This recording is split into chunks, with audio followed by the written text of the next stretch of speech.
Transient chaos. Transient chaos. Transient chaos. Transient. Transient.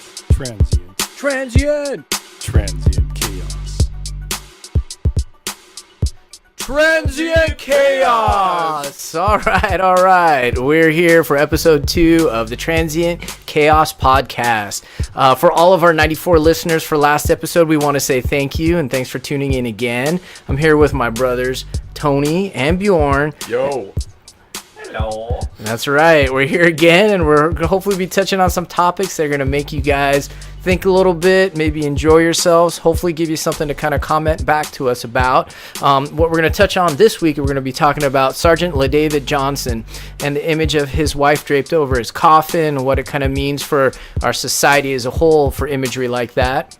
We're going to be looking at YouTube and the culture of YouTube currently. And we're also going to be touching on the subject of microtransactions in the gaming industry and what that's really done to change video games from when we were kids to what they are right now. So, brothers, how are you guys doing? Welcome to the podcast.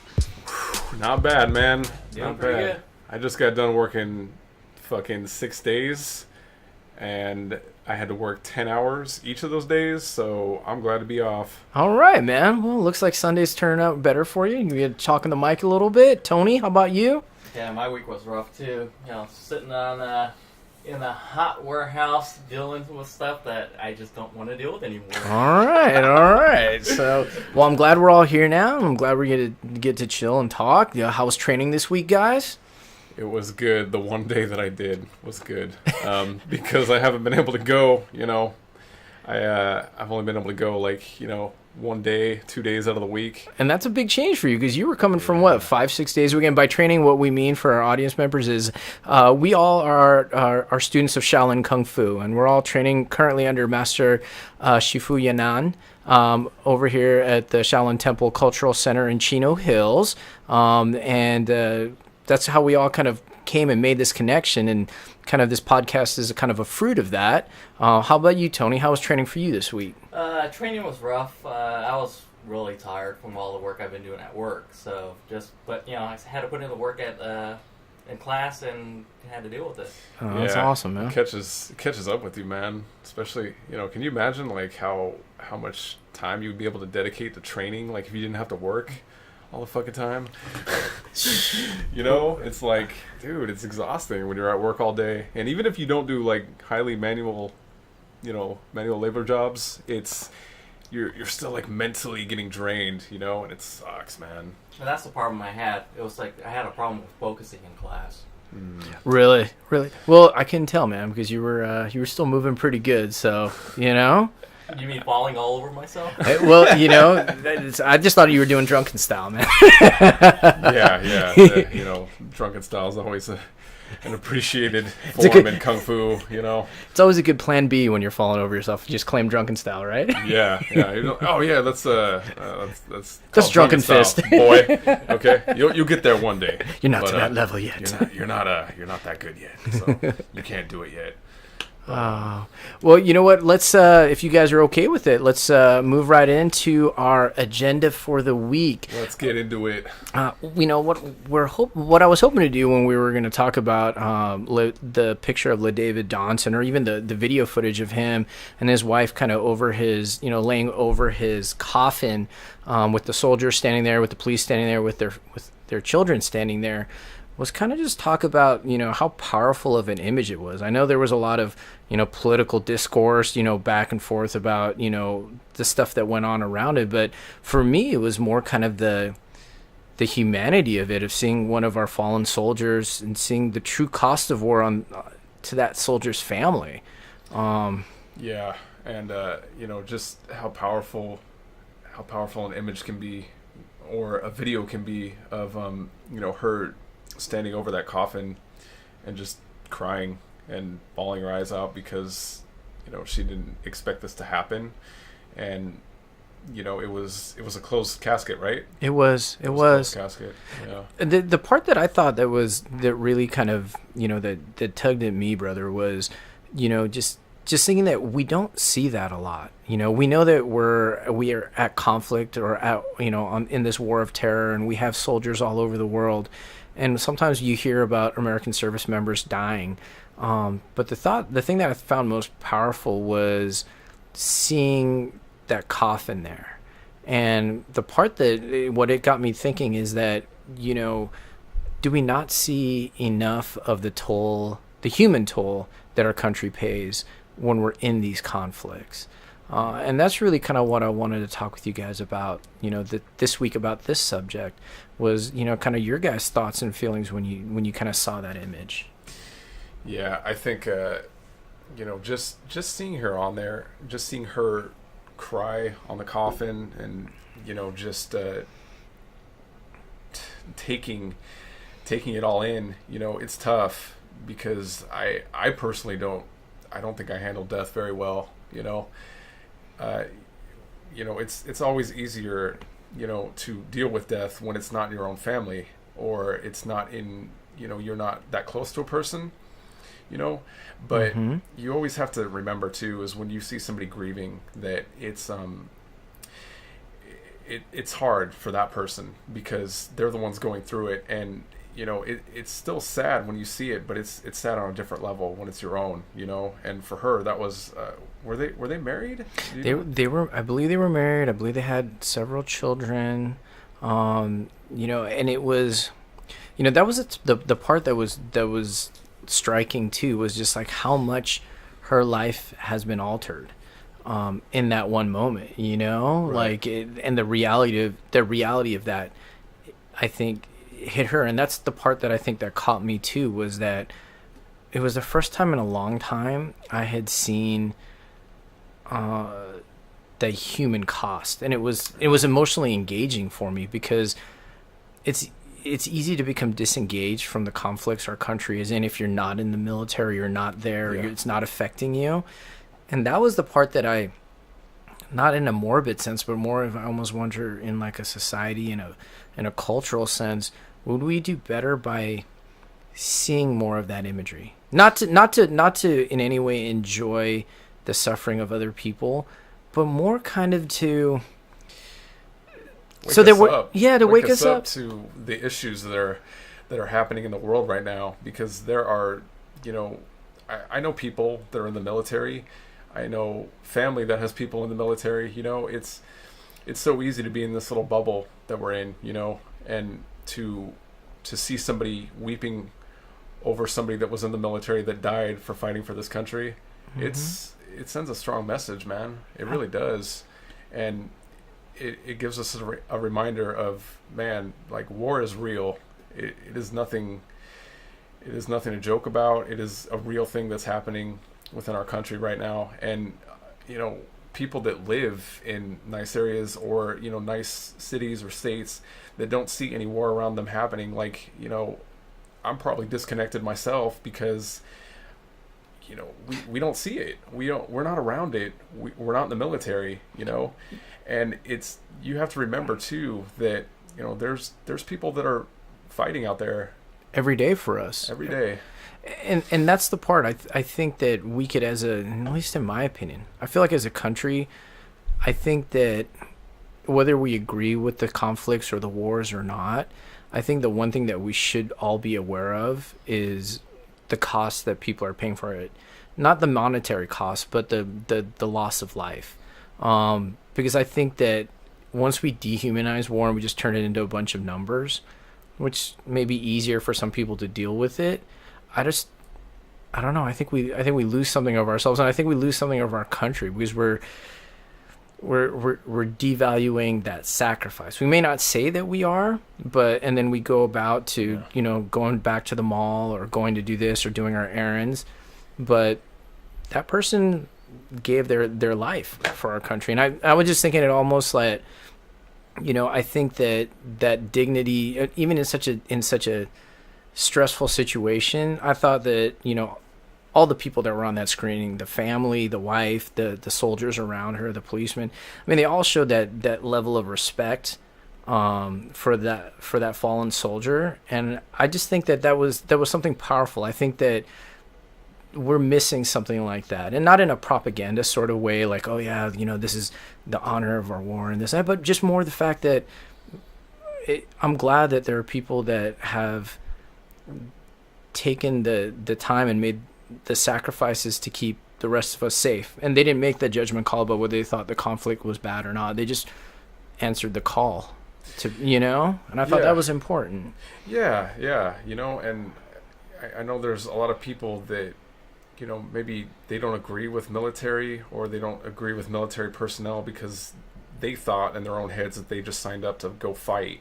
And that's not the case. These guys are fighting for our freedom and for free speech and, the freedom that we have that we take granted for every day.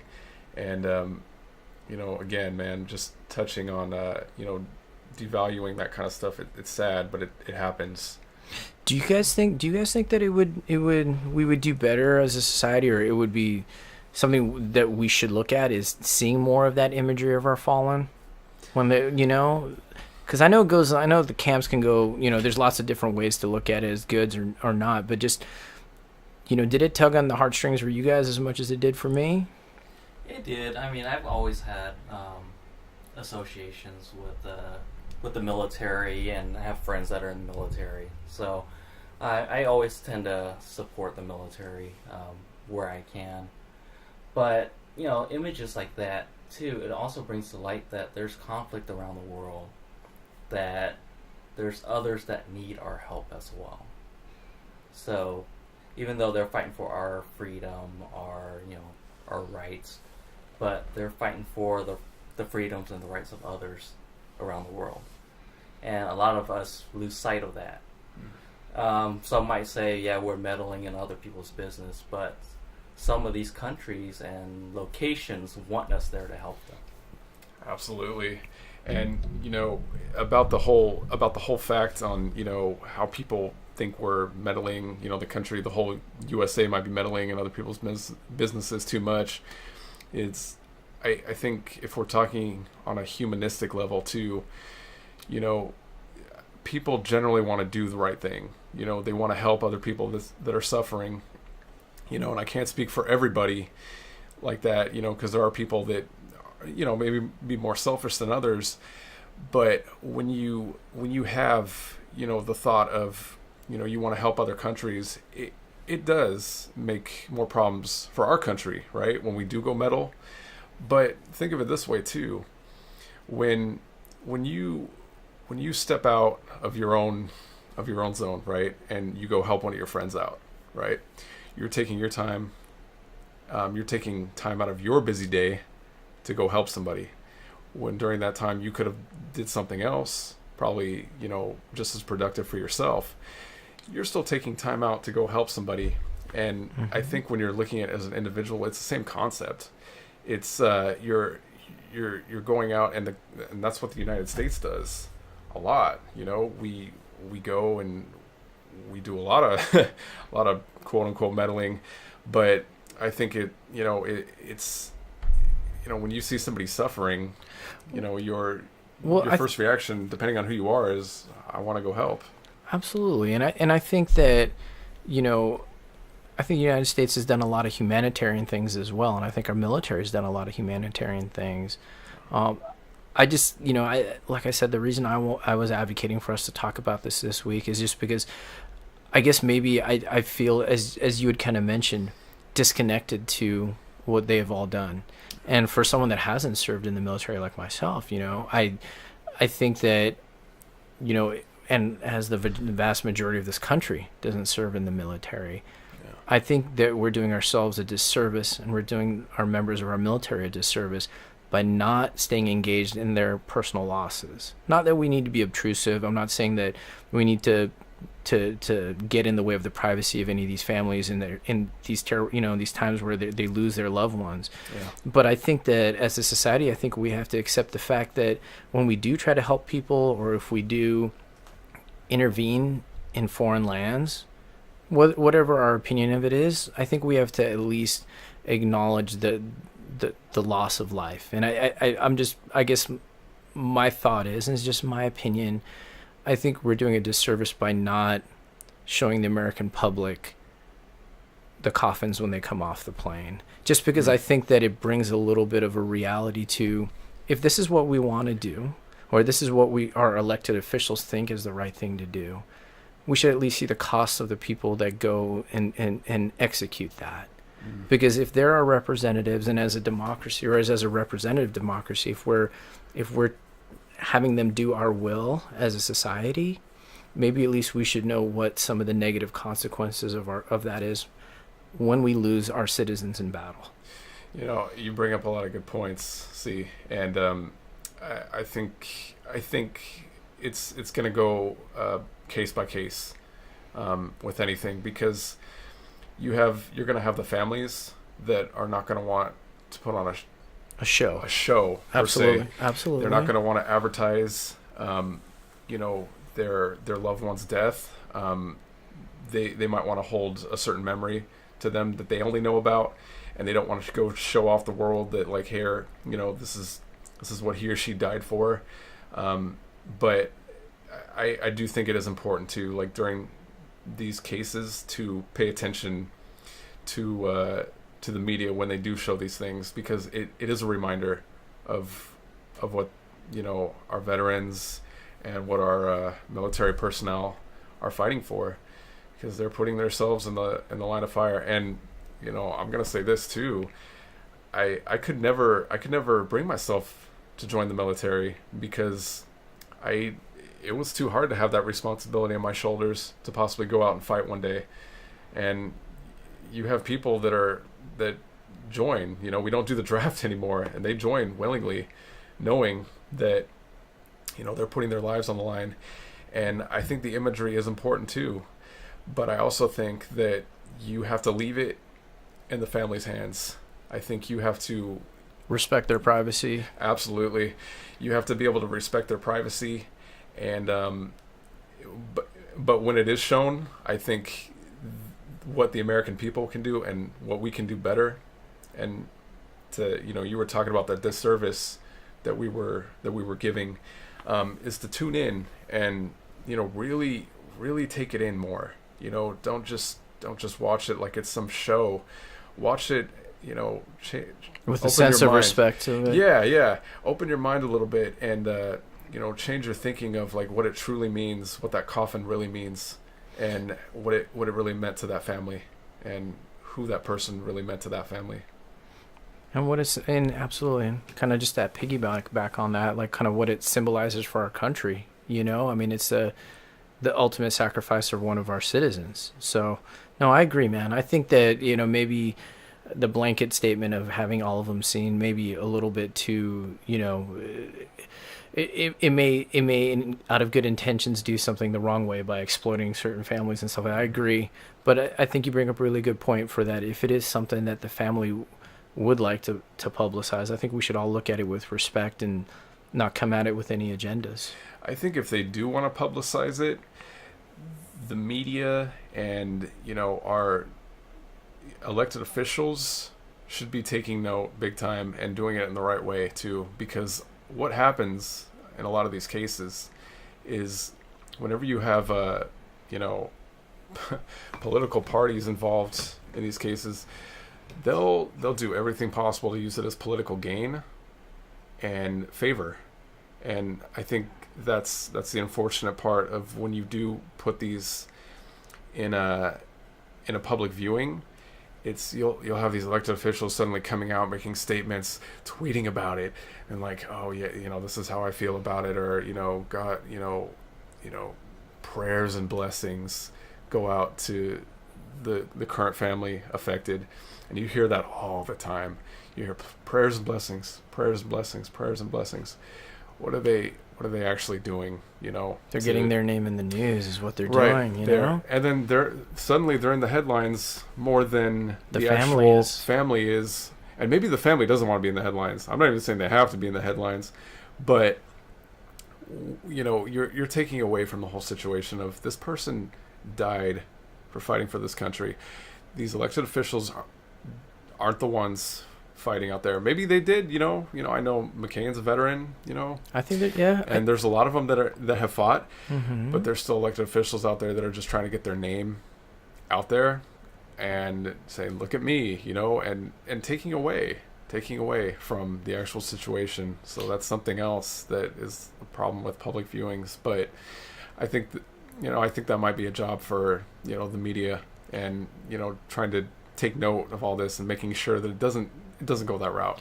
And I think also the other thing is it's also maybe a role for the American public for when we see, because I think it's pretty obvious to all of us kind of when you see these politicians that didn't know the family from anyone, and then all of a sudden they're coming out as, one side or the other.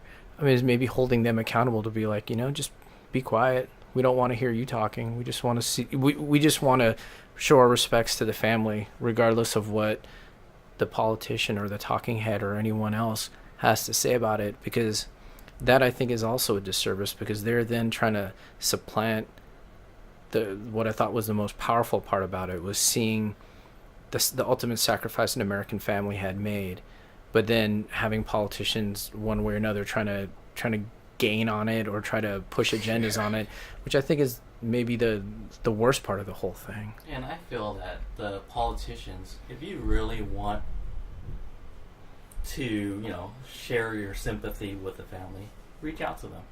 In a private manner. Yeah. You don't need to post it out to the public what you're doing. Just do it. Yeah, that's such a good point that you made, man, because, it's kind of like, this is the issue that I have with, social media too, and people that, I forget the comedian that talks about this, but he talks about like the comedian that says, oh, those people that go on YouTube and say prayers and blessings to the family, the thought is good, I'm sure, when people send it out, but you're doing a disservice though when you're talking about politicians, for example, when they go on and they say, and they take away from the actual death. It's you can so, and what you said, Tony, was so important, because you can do that in such a private manner and nobody has to know about it. What is the saying that, like, let your actions speak louder than your words? Yes. And when you have that, you are truly being a humble person. When you're going on Facebook, and this is just for everyday regular people, when you're going on your Facebook and your status is, today I went and helped out, I went out and I fed like the whole homeless population in my city, and I did that with only myself. There's a certain contradiction to putting it out on the web. Yeah, there's a certain contradiction about it. Be like, oh, look at me, I'm doing all these nice things, and watch me. We should be more mindful of that, and we should be like, you know what? I'm just gonna do this. I'm not gonna advertise it, and that's also my problem too. I know this is gonna be our topic for later, but this is also a topic that I wanted to discuss too, about the whole issues with YouTube and all those like feed the homeless videos that are getting like tens and 20 millions of views and stuff like that. It's going into the same concept. So anyway, no, I think it's a good transition. I mean, I why don't you give us a little background on kind of what you wanted to talk about YouTube culture? So what I want to get at with the whole YouTube culture right now is there are so many factors with this that I want to talk about, because it's such a big platform, and it has been for many years now, right? Uh-huh. So you guys remember, I don't know, for our viewers, let's just go back. We'll go back in time a little bit. When YouTube first got created, it was created by these two dudes, and they made this platform for creative people to go on the internet and just share with the world what they were doing. Anything, cooking channels, martial art videos, cats. Dude, the internet is based on cats. Absolutely. You have to remember this. So, when YouTube first came out, it was a great platform. It was like, people were like just putting up random shit, man. It didn't have to be about anything, and this is how the Let's Play videos got big too, was YouTube. Suddenly people were watching people playing video games instead of actually playing video games themselves. It was an inflection point in our culture, bro. Because think about it, when we were growing up, we were just like, when you were playing with your friends, you couldn't wait to have your turn to play, right? You're like, I hope you die, motherfucker. It's my turn to get that controller. Yeah. But now we have stadiums full of people that are like just down with, I don't want to play, I don't want to be on stage, I just want to see my favorite guy play. Yeah. And I don't know, I think it's interesting. And if YouTube was kind of the catalyst for that, that's pretty amazing that they changed their culture that much. Yeah, YouTube's changed our culture a lot, I think, and just with the entertainment industry, you have people that are rising stars on YouTube, people with 50 million followers, like PewDiePie. I think PewDiePie still has like 51 or 52 million followers. That's crazy, man. You're a freaking celebrity now when you're on YouTube and you're known. I'll be honest with you, with that much viewership, I guarantee you he's pulling in 10 times more than the peak news show or whatever it is on any of the major cable networks, Absolutely, man. And I know, there's been fucking like videos about like how much money like YouTube stars make, but bastards. Yeah, haters gonna hate, and some of my, and I don't know what happened. I think it was just this last year that I actually started getting into some of these YouTubers. I think, and the main one I started watching, dude, was H3H3. This guy just continues to crack me up, man. Going back to his like oldest stuff, this. Tell us a little bit. What does he do? So for those of you that don't know who H3H3 Productions are, it's basically this guy and his wife. And what they're doing is they started off doing reaction videos and just like funny little skits. And mostly they're known for their reaction videos. So this guy will sit down and he'll watch a very cringy video that you're just like, what the fuck is this video about? And then he'll just deconstruct the whole thing. He'll make fun of him. He'll put him on blast. He does all this shit. That's how they kind of built their platform up, was going after the big YouTubers that were just being ridiculous. But he finds like the most like funniest thing to critique him on, and he's hilarious, and I don't know, I love their channel though, man. I'm a huge fan of H3, and guys, if you're watching this, just please give me a shout. No, I'm just kidding, but sell out. Motherfucking sell out. No, but no, I love these guys, and I think they're just amazing people, and you can really tell they're down to earth too. Well, do you think, brother, that YouTube culture now, because it's such a broad topic, but do you think that, the culture now is for people going from that original thought of creative people just putting out whatever they want? Is it now, you think, coming out to people that have certain messages, or do you think that it's still that creative platform and we're still able to be creatives and have this awesome disruptor where we don't have to go through a major movie studio. We don't have to go through a recording music studio. We could basically put content out with as much freedom as any high-level artist. Do you think it's there still, or do you think it's that ideal dream has been affected? I think it's still there. Recently there's been a lot of YouTube artists that have come out and talked about this new algorithm that YouTube's trying to use, which I don't know that much about it. Give us a quick breakdown, just because I don't know either. So just so for us and the listeners, what are you talking about? So YouTube's changed their policy a lot now with how you get monetized, and basically when a video gets monetized, YouTube can decide to demonetize your video like that, and unfortunately for a lot of creators, what's happening is, videos that are getting millions and millions of views are getting demonetized to the point where they're not making anything off their videos anymore. And, these videos are lengthy. They take time. They take a lot of editing skills, and it's their livelihood. So what's happening is that it's becoming harder and harder, I think, to get famous on YouTube. Right. Not even just, or at least to make money on YouTube, right? Yes, good point. Not to get famous, but to make actual cold hard cash on YouTube now, it's getting a little harder. And it makes sense because you have advertisers that are not going to support any form of racism, any negativity. You know, it might be a satire channel, and I think this is the problem that you know, for example, you know, H3 Productions is kind of running into, is they make fun of people. that's their base. That's their shtick. But they're also satire.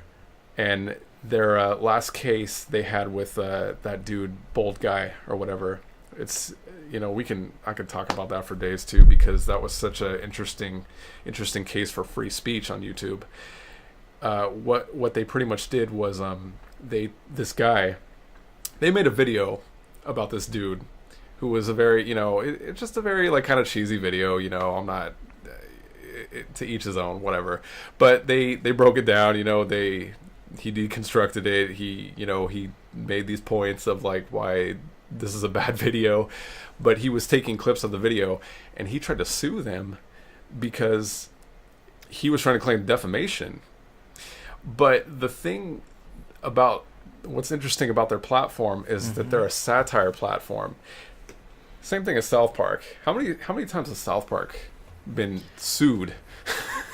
You know, they've been sued. They've been trying. You know, people. They definitely have not made a lot of friends. I can tell that show. Because I mean, they go in with that, I think, intention, right? Like part of their comedy and their humor is somewhat offensive and making fun of people. Yes. But, you know, I guess the thing is that has there been, and I'm asking you this is because I don't know, has there been a lot of pain and anguish or like blowback from the creators for demonetization of these videos? I'm assuming there must, if their livelihoods are being taken away. That usually pisses people off. Absolutely. It's pissing people off a lot because this is, you know, you got to remember too, these people have like left their jobs, you know, and with good reason. They're making videos like every week, every 2 weeks. And they're making a grip of cash. And they're making a grip of cash, you know, so they're getting paid, man. But the fact is that their livelihood is threatened right now because they're really cracking down on what content is shown. And they're trying to be more family friendly. That's the part that I get, but... Well, I guess the question is, when these videos are playing from these YouTubers, is there advertising going on? Yes, that's how they're getting paid. So when you're getting paid by the advertisers, I think YouTube uses like AdSense or something like that. When you're getting paid by the advertisers, the real person in control is the advertisers, right?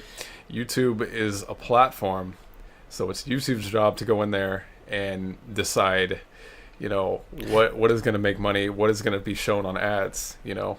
You know, it's kind of interesting because now it seems like YouTube has kind of taken the role of a traditional almost media channel, right? Where their content is being, I don't want to use the word censored, but it's being selected for by the people that pay the bills, which are the advertisers. So then, you know, kind of the question, it begs the question, if people are going to want to be creative, if they're going to want to have no control of what they're putting out there, are they willing to still put that out there if they're not going to be making money off of it? Because you're right. I mean, if it's a low budget operation and you're just talking into the microphone on your computer and it's on your off time at home, that's different from some of these people that have, they have commercial space they've rented, or, you know, they put a significant monetary investment into creating a studio. I mean, those are two different things. And then also, it also asks the question, should there be competition for YouTube in this space? Do we need other platforms that are going to allow, you know, the same type of creative spirit and that are going to hold the advertisers in line, that if you want to advertise on here, you're going to get tons of exposure, but you're going to have to suck it up, and it's going to be on certain content that may not be traditional for them to be advertising on. Yeah, and dude, that's so important what you just said, man, because competition is everything. I mean, look at the problems that we have with cable and internet companies. It's because they're trying to monopolize everything, you know. So if YouTube is trying to monopolize all the platforms and all the creative platforms of video making and making it easy, there should be competition and there should be different platforms, which there kind of is. I mean, you got Twitch. Absolutely. You got Twitch that does live streaming, And that's owned by Amazon, I believe, right? Aren't they owned by Amazon, or they're connected to Amazon somehow? I think they're connected. They got to be connected to Amazon, because I remember we were talking about that one day that Like you said. I think you could subscribe through like your Prime. You can get it delivered through your Prime membership, and it helps monetize the creator a little bit. I could be totally off on that. I thought I actually heard that from watching a YouTuber talk about it. Yeah. But I almost wonder if this is going to be a disruption of the big disruptor, which is YouTube was the original disruptor, and now, just like everything else, it's getting really comfortable in being the big dog in the space, and hopefully others come up and kind of keep them honest. Yeah, and what I think is happening now, it's still affecting the big YouTube stars right now, but not to the extent where they're going to be out of jobs. I think the in-betweeners and the new YouTube stars that are trying to rise up and trying to be something, I mean, take us for example. That's us. That's us. That It's a little looking in the mirror right here, That would folks. be us, yeah. We're a very, very tiny channel. We've only had one episode come out. We have maybe 95 and a half views. Boy, that was me twice. Yeah, that was C's family watching all the videos, and he has 90 people in his family. So, take us. We're trying to make some sort of like a mark on YouTube too, but that's not to say that we're just trying to make money. YouTube has, and that's one thing I have to give it up for YouTube still, is we have a platform, and we live in the United States of America, and we have free speech. We can do stuff like this with 3 friends in a small room and bedroom. Hover around this bedroom. Don't forget the bed in the room that you're currently almost laying on. Yeah, I took Tony's spot this week. I couldn't have him on the bed 2 weeks in a row. Yeah, you gave him the comfortable chair, and I tried to give up my chair too. You did. We were all being generous. Fancy chairs too, but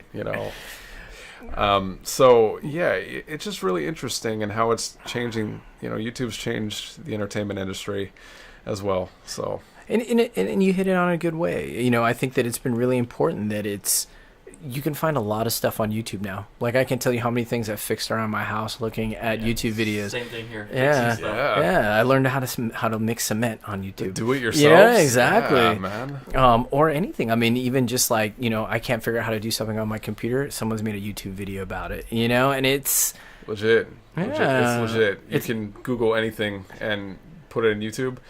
Like how to use 2 USB mics in one computer. Which for everyone that wasn't here half an hour ago, that's what we were doing before we started recording today. Yes, before we actually started to get this episode going, we were trying to use 2 USB mics on one computer and could not figure it out. But we were able to get to the point where we were using both mics, but there was way too much static. It sounded like garbage. We just couldn't use it. So we're still using 1 mic right now.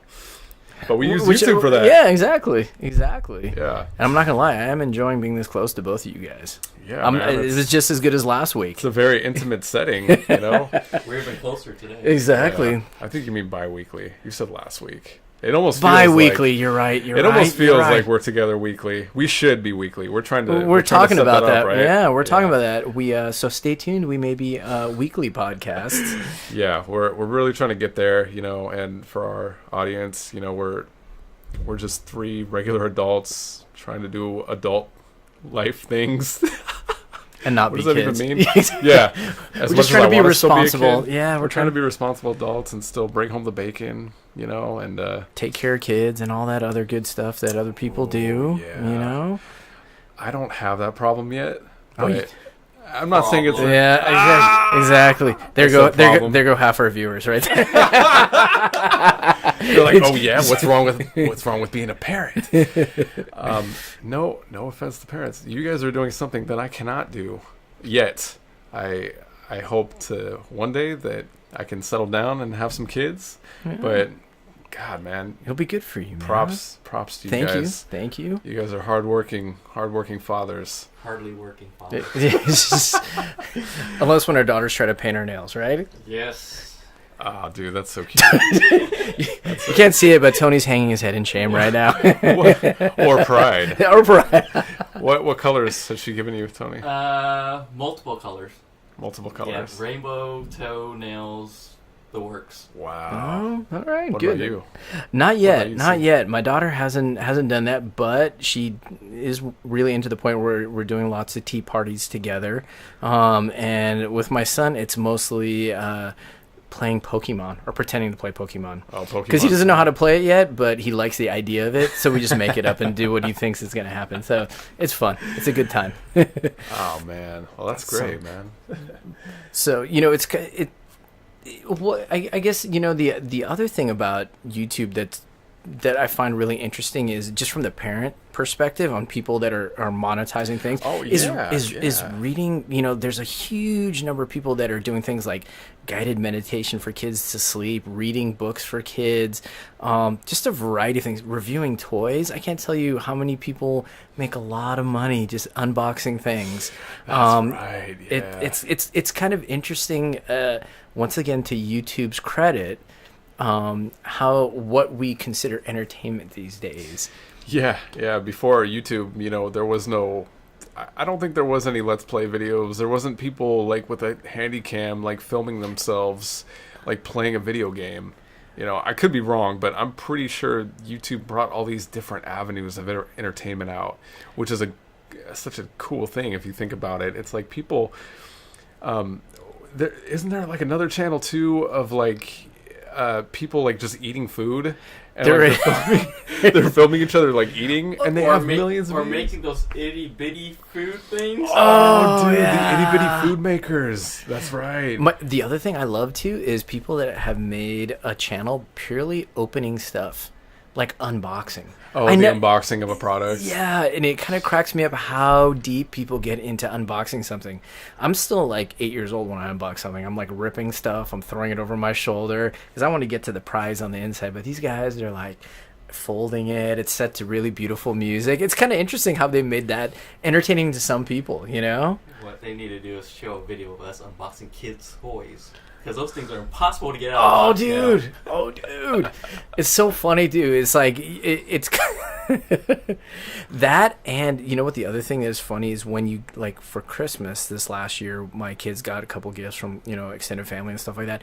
Putting some of those things together, it is literally like, it's like building a nuclear reactor for some of these things. I can't see all these different parts. There's electrical circuits. I don't have the right micro tools to get in to put the batteries in. It's like, it's hilarious, For Legos, man. What happened to Legos? Well, Where you just put the bricks together? Dude, Legos now have taken like a new evolution, man. They're like moving. They're like, these dynamic, They got moving parts in Legos now? It is, brother. It is. Before it was all blocks and they were stationary, and sometimes you get those wheels, but this is I don't know. It's still early days for me as a father, so I'm not as experienced as Tony. With the Legos now too, they have different sets, so they're not very like the ones we grew up on, where everything was creative.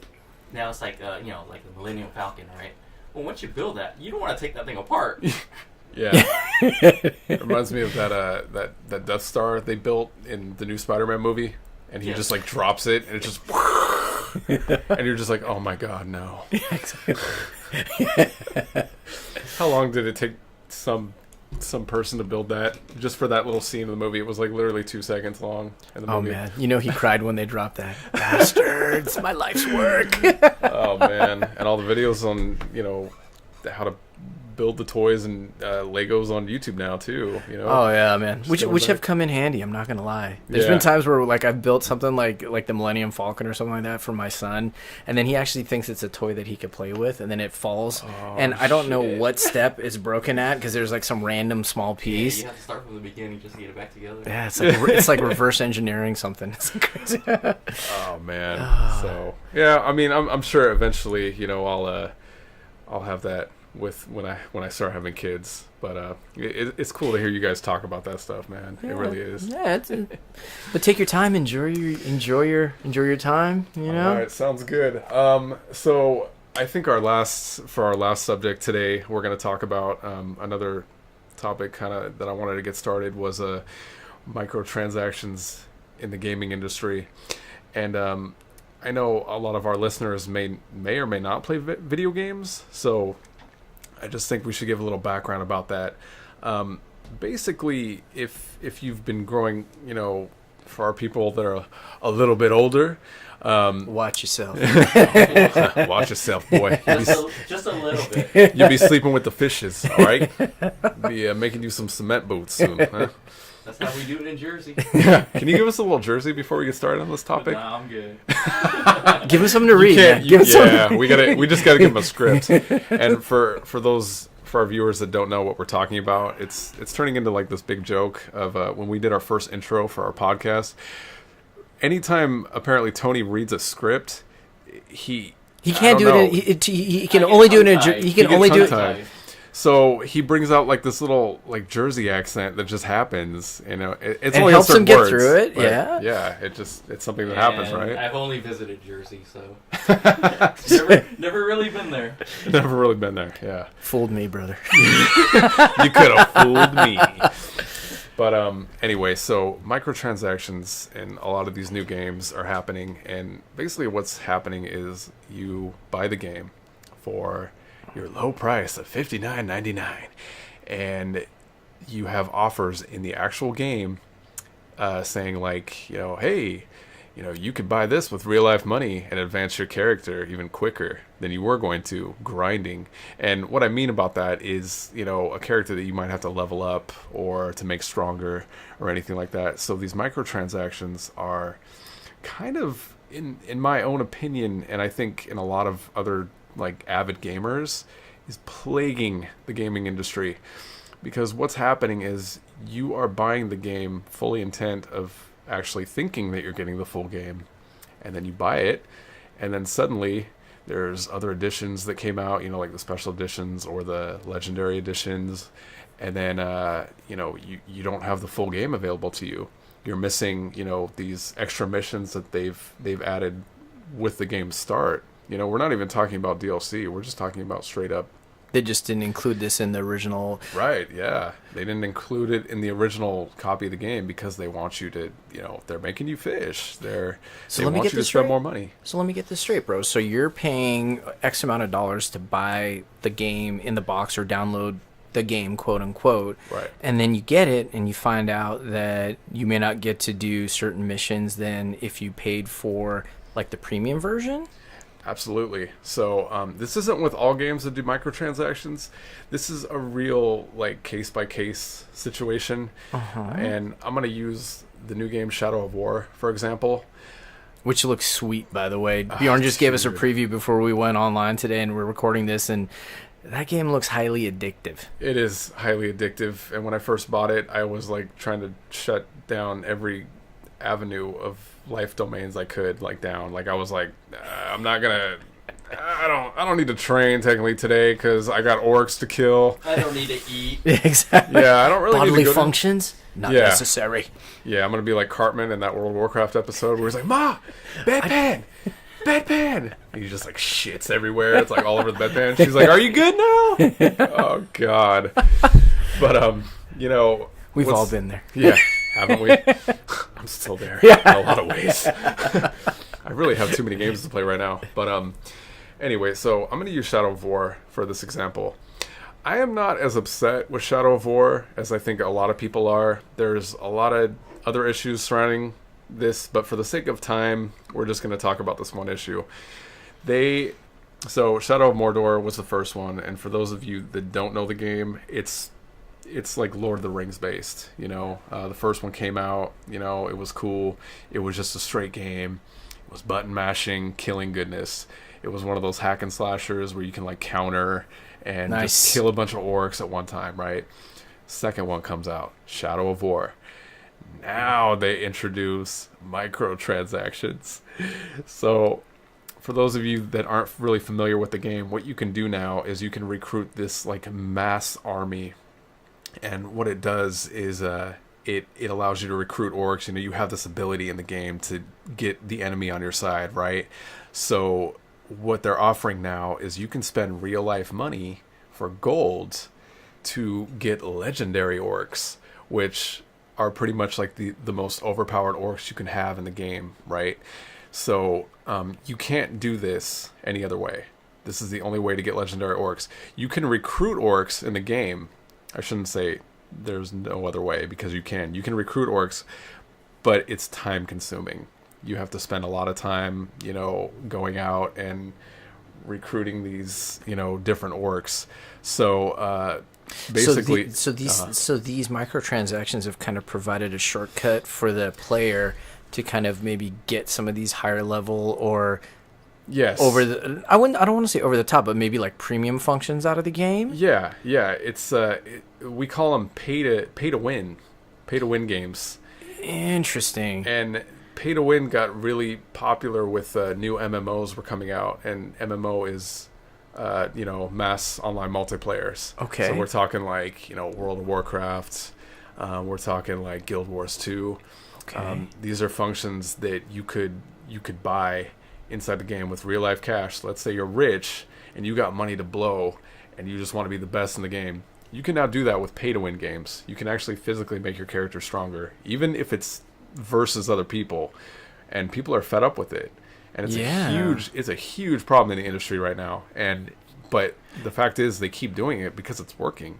People are going to spend money on it. So is there an argument, because I think when you told me that you wanted to kind of talk about this week, I was just kind of, because microtransactions were somewhat new to me, just because haven't been gaming a lot in the last couple of years. And I know when I was starting to look at different stuff, it seems there's an argument that part of this is because a lot of these things take a lot of money to develop and things like that. They're using this as a way to kind of feed their pipeline for new development. Do you think that there's any part of it that's that, like, this is, they put a lot of capital investment into getting this game going, and now they're trying to do it? Or do you think that they're just kind of being a little shady and being like, we're not going to give these guys the whole product, we're going to make them pay a little more, a little bit more, a little bit more? Because it seems like it can go both ways, right? Or there's both arguments? It can. There is both arguments. It's a good point, to make. But I will tell you this. A big part of this whole thing, too, is money, obviously. It's always about money. Mm-hmm. But when you had people making these games, and I don't know if it's because it's more expensive to make games now because of the technology that's out there. Right, bro. You have to pay your developers. You have to pay, I think, like certain licenses to use certain things. Like I couldn't even tell you what's required. What I am going to do, though, is I'm going to link this video kind of going into what Shadow of War is about and this guy's kind of perspective. Really good video. We're going to put it in the link, so make sure you check it out later. But what's happening is, I think what's going on is they're claiming that the game is a full game, but it's technically not, because a full game used to be, I don't know, let's just say 10 years ago. Right. You would buy the game and you would get all the content that came with it. There was no like in-game purchases. There was no way to make your character stronger unless you put time into it. Now, suddenly, you have all these games trying to kind of milk as much as they can out of these microtransactions. You were talking about Candy Crush earlier. Yes, Candy Crush. Yes. So, what you were saying about Candy Crush earlier goes with this, and it goes with a lot of the app games that were coming out. So, why don't you tell me what your experience with Candy Crush was? So, everybody was playing Candy Crush at one point, and I was like, let me see what this is all about. So I ended up playing it.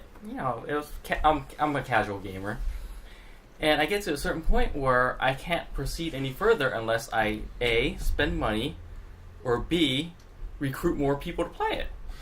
So now I have a game. That's crazy. Now I have a game I can't play because I don't want to do either. Yeah. Yeah. So let me get this straight. For you to move on to the next level, you either had to bring other people in or pay cash. Correct. That's the shit that I'm talking about, man. Yeah, that is the same. That's a little bait and switch right there, right? It is, and okay. So in Shadow of War doesn't really do that, but they still give you the opportunity to use real life cash. This is why people get so pissed off, is because you're giving gamers the chance to get ahead with money. So if you have a gamer that saved up, I don't know, like maybe 2 months to buy this game, let's say he doesn't have a lot of money, that's all he can afford, right? He's not going to spend the extra cash. It's pretty much this balance of like, okay, like, do I want to spend $5 getting the most like legendary, like strongest army possible? and you can play online in this game. So technically, if See- you're getting legendary orcs, you're spending $5. Well, It's helping you. It's giving you an advantage against other players. and that's where I think the real rub is if it was all just your game and you wanted to spend that extra cash, I could see that. But if you're going on like a multiplayer universe and you can buy your way to be supreme, I don't know if that's cool, because then that takes all the fun out of it, because then you know that you're going to go against someone with, like, it used to be, remember when you used to go online to play and it was the person with the best gaming computer that sometimes had that advantage, and it took internet connection, exactly. Yeah. And but now they've taken it one step further, where it's like you can actually get the game on your side as well, you know? Dude, and this goes for the games like World of Warcraft too. And again, for viewers that aren't familiar with like mass multiplayer online games, these are games that you're going into a world with other people in that are starting from level 1 and going up to level 100 or whatever. Every game's different, but there's even a loophole with that. You can go buy a Chinese gold farmer now. And what they'll basically do is they'll grind out gold for you, and they'll give you like 1 million gold straight up if you pay for cash. It's illegal in the game, but people still do it because they have money to do it. So you're giving people an advantage anytime you offer something that you can pay. And they've done a lot to combat this. Right. They're trying to get gold spammers out of there and stuff, but it happens still. It's so funny. Like we were talking about before we started the podcast. How different things have become from when we first started playing video games, right? Because there was always some level of secret or hidden content in all games, right? And remember, yeah, exactly. And remember, like it would either be word of mouth through all of your buddies who found it first, or who heard from their older brother, or this or that, and you'd be like, oh, okay. Or worst comes to worst, you'd go check out the guide. The game guide, paperbacks. Yeah, but absolutely. You would have to put in the work to get it. Exactly. Once you found the secret, it wasn't easy to do. I mean, you still had to beat the boss. You still had to find the secret entrance, what have you. But now, if it's just straight, like, you pay a little money and you're at the finish line, that also changes a little bit of kind of the whole fun of it. Because now it's like, where's the challenge, And I don't know, maybe gaming has changed. Maybe that's the way it is now. And the scary part is there's going to be a whole generation of young kids playing these games that thinks that's just how it is. And I think a lot, going back to the conversation we were having about the argument of how much does it actually cost to make these games. From what I remember, I don't think a lot of developers make a lot of money on games per se by themselves, like standalone. Like I know for the systems, I don't know if it's changed, but dude, I think they made maybe a couple cents per PS4 they would sell. Like, they were selling the consoles. Yeah. Pretty much at cost? They were selling the consoles at cost because they knew, like, if they went any higher, people can't afford it. PS5 or the Xbox. Dude, the average gamer... they don't have cash to spend. They don't have cash to spend. So, I know they weren't making jack on the consoles. I don't know. That would be a good research topic to get on, is like how much like they actually make, or maybe like one of the viewers can fill us in on how much a gaming company might actually make off one game. Yeah, we'd love actually if somebody has already done this research and could give it could let the rest of the community know, because I know we'd love to actually figure this out. Dude, my cousin might know actually. I'm gonna talk to my cousin, get to the bottom of this, find out what's going on. But it's just it's a really interesting industry and how much it's changed, and a lot of people are upset about it, but they might need to do it because they need to make money. Like they're a company, it's a business, they need to make money. So yeah, the only problem I see is like if you get the guy playing P versus a player, you know what I mean? Yeah, PvP, and he's kicking butt, but he's the one that's buying all the stuff. Yeah, he's talking smack. That's gonna really piss me off. Yeah. He's like, "Oh, what's the matter? I can't hear you, little bitch. You didn't spend like $200 on your character to be as strong as mine." Yeah. Is that a base skin? Oh, you don't have my upgraded skin? Look at you with your janky ass armor. Yeah, and that's what it's coming down to, man. There are so many games, and I would say the only time I would be okay with it is when they're freemium. And Explain, please. I heard free. Exactly. Freemium being the game doesn't cost any money at initial purchase, so they make microtransactions in the game, so the company Recoup can the actually cost. make money and recoup the cost. Yeah. So was that what happened for your Candy Crush, bro? Was it a free version? It was a free version. So You got Candy Crush- freemiumed.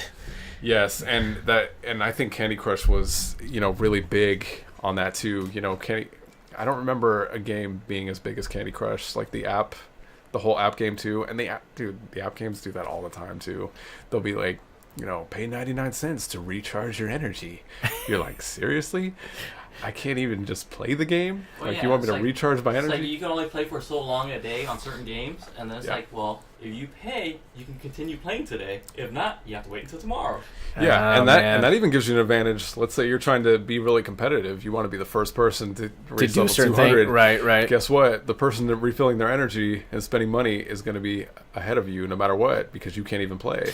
I can see the model where if it was a freemium, where the company's got to make their development costs, and you know what, they put their intellectual content out there, they should be able to make money on that. Absolutely. But if they're charging you up front and then they're charging you nickel and diming you so that you can complete the game, quote unquote, or get to Yes. levels that are part of the complete game, that's a different story. But you could look at it as double dipping too, because a lot of these games have advertisements in them. That's true. The free versions do have advertising in it, That's true. That's true. So on top of the microtransactions, You got to sit they're through some getting paid by the lame-ass advertisers. ads. Yeah, Yes. and I can't even tell you how many times I've done that with, oh my god, Everwing, that freaking cheap ass Facebook game. That for those of you that don't know what Everwing is, it's a cheesy ass Facebook game. It's freaking addicting though. I don't know. You can do these like little boss raids and stuff, and like get people in your like messenger. So let's say you're in a messenger group of like 5 people. You can start like a boss raid, and everyone in that messenger will see it, and all they have to do is click on it, and you have to like try to chunk down the boss's health. It's so silly, but what ends up happening is you can watch these ads for power-ups. So, and you want to get the loot, and the boss drops the fat loot, so you want to kill the boss faster, So I can't even tell you how many ads I've watched, like, just because of this game. They're making money, people. They're making a lot of money off these, and I think my issue about the whole thing, my personal issue, is what we discussed about if they're charging you $60 for a game, and then they're just trying to entice you, like, hey, spend $5, buy some in-game currency, make your character stronger. Really, motherfucker? I just spent $60 of my hard-earned cash on this fucking great-ass game? Or maybe it was a bad game, and you want me to pour out more money now? Come on. And the other thing, and also once again something we were talking at before we got on the mic, was just the whole thing is from the parent's perspective. You drop $60 on a game for your kid, and then all of a sudden they're coming back and saying, I need $5 more to beat this game. I would have been like, well, I guess you're gonna have to live without the ending. You know what I mean? Because that's a tough place to be in, to get, But then, for them to always to put the pressure on the kid, to put the pressure on the parent to do it. but then you're losing out on this $60 game because they can't finish it because they need to buy this particular item. Yeah. See, if it came to the point where you couldn't finish the game, I think that is like a clear and cut argument that, that's just give the consumer what they're paying for. Now, if it's extra content, then that's a different thing. But it sounds like that line is being blurred between what is extra content and what is the quote unquote complete right game. now. You It's know, very blurry right now, and I think that's why people are really up in arms about it, is because they're, they just want a straight game, like it was back in the day. give me what I paid for. Yeah. And, times change. Like, everyone's got to adapt, but at least give us what we're paying for. I think that's the message to the gaming industry that avid gamers are trying to send. Do you think that it's because I know there's been a bunch of people protesting either in games or on message boards? Do you think the industry is hearing them, and do you think we're going to see kind of a turn of the corner where they're going to go back to a more like I guess traditional way of releasing these games and pricing these games? I think the main thing right now that's being looked at is when new games come out. Does that game have microtransactions? That's like the first question gamers are asking now. And where can they find out what it is? Is it from someone that's already bought it, or will it be disclaimed at GameStop or at like wherever on the store? Yeah, like a game review type of thing. Well, not only game review, but okay, so we could talk about that too, about the legendary editions and the special editions when they come out with. Right. Before, okay, let's go back in time here. Before you'd get like a special edition release for the game, you would get added benefits, little things, such as extra items, but they're really capitalizing on that now. They're giving you some games, not every game, but some games are giving you actually better gear when you buy the legendary version. They're giving you stronger things in the beginning to boost your character even faster. So you're still giving, these gamers are getting a huge advantage when they're buying the special editions, and we're talking like $99 for these. We're talking like $99 for one game. That's ridiculous. That's crazy. Yeah, and That's you still have inflation. microtransactions. It's like, dude, come on. Now you're just getting greedy. But again, it would be worth discussing and worth finding out on how much these developers are actually making per copy of a game. Because they're still selling millions of copies. Call of Duty, still selling millions. So they're making money, but where's it going and how's it getting spent too? So, yeah, I remember a little while back when the prices went up because it was to prevent piracy and things like that. But I think that's a lot of it's curbed. So, why are you paying that much now? Yeah. It's true, man. It's definitely true. So, anyway, I don't know if you guys want to add to that, but that's all I have for my topics. You know what? I think that's probably good. I think that we're, as you guys know, this is we're evolving as a podcast, and so you may see our format kind of be a little bit different week to week and things like that, and we may not cover as many topics or as in depth, but that's just kind of the chaotic part of what we do, and kind of how the free form that we're trying to bring to our platform. What we're just hoping is that you guys like our platform. By talking to you guys, I'm talking about our listeners, and kind of feel free, as we talked about before, to kind of comment, engage. That's really what we want, is kind of, if you think of something that we're not talking about, or if there's a topic that you think that we should be talking about, please let us know. I know Bjorn, Tony, and I are all kind of open to that, and we're looking forward, and we're actually looking for that from our listeners. Yes, and for people that are still joining us for the first time, it's really important to note we are not a political platform. We like to stay far from politics as far as possible, and we want to kind of talk about more about the humanistic approaches of things, and just on a human level. So no, absolutely. So boys, I think it was a great episode 2. I enjoyed it. I'm glad man. I'm looking forward to us doing episode 3. We're still currently a bi-weekly podcast. So currently bi-weekly. We're trying to work on being a weekly podcast. We're just working out the details with our busy schedules. Absolutely. So we look forward to everyone kind of taking a listen. Remember, smash the like button like we talked about last week. smash the hell out of it. Smash that like button. Lord. And we just want to thank everyone and have a good one. Transient Chaos. Signing out. Transient Chaos. Transient. Transient.